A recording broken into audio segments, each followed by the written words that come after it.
Despite a rebuke by the United Nations High Commissioner for Human Rights, Syrian President Bashar al-Assad has resumed shelling of the city of Homs. People are dying in record numbers in Syria as the world watches, and the question is, what, if anything, can be done about that? Clifford May is president of the Foundation for the Defense of Democracies. He is in our Washington studio. Welcome, Clifford. The big question is, Syria doesn't seem to be listening to anyone. They aren't listening to the United Nations. They aren't listening to the West. Sanctions don't seem to be changing their behavior. What do you think, if anything, can be done, short of military intervention, to get Bashar al-Assad to stop waging war on his own people? Well, I think it's probably high time we supported the people of Syria who are trying to defend themselves, defend their families, defend their homes, and defend their communities.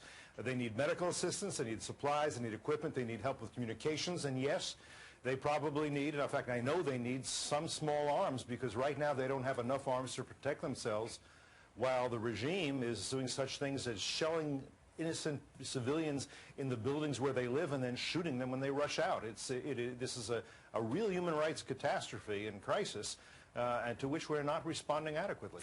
Providing arms to those groups, though, we saw this sort of situation unfold in Libya, and the big question there was, are we providing them to the right people? If arms were provided in Syria, how would we know that they are going to forces that would bring about democracy in that country? I think we do know, because we have the Free Syrian Army, and I think the Free Syrian Army, which is volunteers, people who are businessmen and dentists and doctors and engineers, and also people who have defected from Assad's forces because they don't want to kill their own people. I think it's the Free Syrian Army that is the most important resistance movement in the country, and I think I think they should be given the ability to defend themselves and the ability to go up against a regime that really needs to fall at this point. Is there a problem, though, with the fact that al-Qaeda has called for other fighters, as it puts it, from the Muslim world to come and join the dissidents? Would, in effect, there be a possible subversion of democracy? Bashar al-Assad is gone, but you end up replacing it with an Islamist regime? Well, you never know what's going to happen afterwards, although we can have some guesses. But I personally, and I can't absolutely prove this, I would say that al-Qaeda is involved right with this in disinformation and psychological operations, PSYOPs. Look, al-Qaeda says, you know what, we support the opposition against Assad. Then you and I are supposed to say, oh, I guess what we want to do is not be on the same side with al-Qaeda. Therefore, we have to support Assad. That helps Assad. We know that Iran is supporting Assad to the hilt. In fact, Assad is the most important Arab client that Iran has. Under Assad, Syria is Iran's bridge into the Sunni and Arab world, as well as a land link to Hezbollah and Lebanon. We also know that there is collaboration, substantial, between Iran and al-Qaeda. So I don't believe al-Qaeda is involved. I've talked to members of the Syrian opposition within the last few days. They have nothing to do with al-Qaeda. Al-Qaeda's not there. Al-Qaeda can go anywhere and blow people up and kill people. But the idea that it's al-Qaeda versus against Assad, as opposed to Assad, backed by Iran, backed by Russia, fighting against the Syrian people, who include Sunni and Shia and Alawites and Druze and Christians and Kurds, that's a false narrative that I think al-Qaeda is putting out there, and I think they're doing it very likely with the complicities of both Assad and with the regime in Iran. You have described a lot of actors in this conflict, and it seems to me that Syria is turning into sort of a proxy war between these different groups. How close are we to any kind of actual military intervention? Is it too dangerous to do that because all these different parties and their allegiances are involved? No, look, I think military intervention is a hard thing, and by the way, the Syrian resistance is not asking for boots on the ground. They're asking for the means to defend themselves.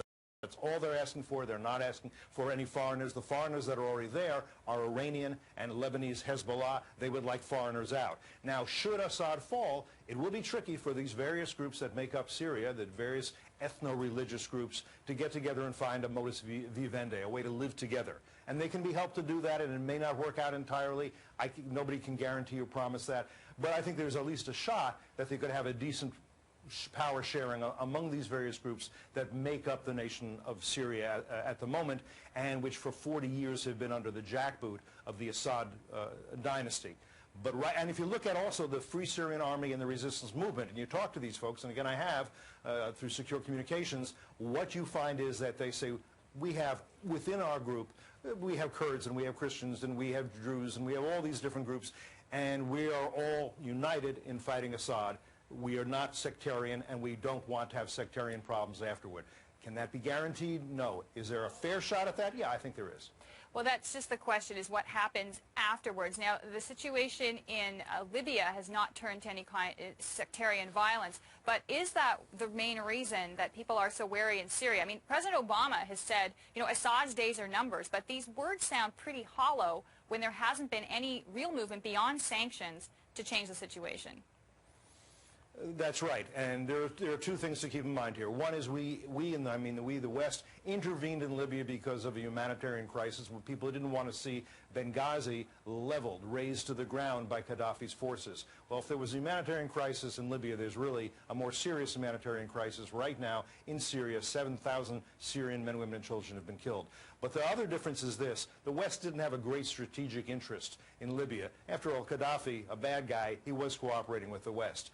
By contrast, Assad is very much the enemy of America and the enemy of the West. We have a strategic interest there because Assad and Syria under Assad is such an important client of the rulers of Iran, and Iran is the greatest threat to international security today, with oil and with its drive to develop nuclear weapons and its threats. So for our reasons of enlightened strategic self-interest, we should be helping the people who need help, our natural allies in Syria, as they go up against the Assad dynasty. Well, self-interest is often the driver of international geopolitics. We'll see how far it goes this time. Clifford May of the Defense of Democracies, thanks very much for joining us today. Thank you, Taja.